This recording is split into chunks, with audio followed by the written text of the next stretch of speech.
going to begin with the FDA's decision to limit the availability of the Johnson & Johnson COVID vaccine. The agency is taking action over the risk of blood clots connected to the vaccine. We're going to hear from the head of the COVID response for the White House, Dr. Ashish Jha, in just a moment. Whit Johnson starts us off. Good morning, Whit. George, good morning. For months now, health experts have been moving away from the Johnson & Johnson vaccine, instead recommending Pfizer or Moderna. But this takes it a significant step further, restricting access to J&J and preventing most Americans from getting the shot.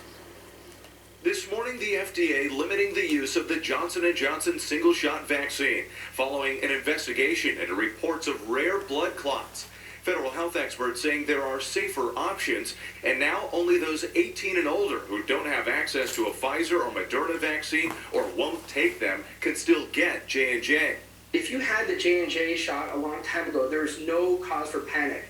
This is a rare side effect that happens in the days and months after the shot.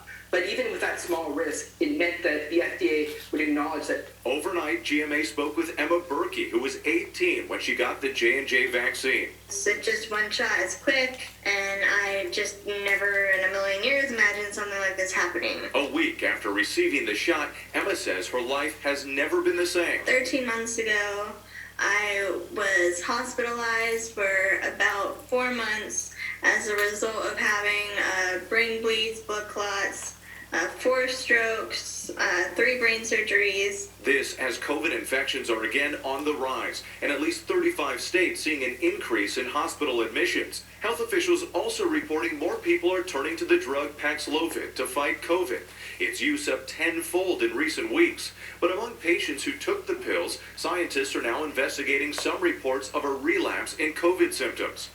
After taking the 5-day course, 63-year-old Lauren Martin was first thrilled when she started to feel better and tested negative. But a week later, those symptoms came back. My symptoms second time around, especially just right from that first day, were stronger than my symptoms the first time around. In clinical trials, Paxlovid cut the risk of hospitalization by nearly 90%.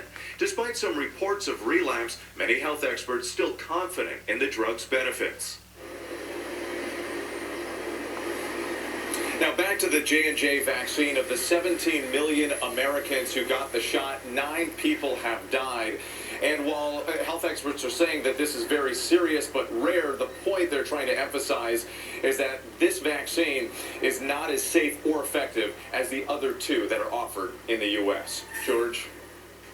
Okay, Whit, thanks. Let's bring in the White House COVID response coordinator, Dr. Ashish Jha. Dr. Jha, thanks for joining us again this morning. Let's begin with this FDA decision. How big a risk is this Johnson & Johnson vaccine? And what about if you've already had the shot? Yeah, good morning, George. Thanks for having me here. First of all, this risk is extremely rare. We're talking about 1 in 2 million people ended up having a really horrible outcome. Again, 3 in a million getting any kind of a side effect on this, on terms of that TTS that we're tracking closely. So it's extremely rare. Now, what if you've already had the vaccine? You have to remember, all of those side effects appear in the first 2 to 3 weeks after the vaccine. If you're beyond that time period, you really have nothing to worry about except the fact that you've gotten a very high-quality vaccine that's going to protect you. Who should still get the Johnson & Johnson vaccine?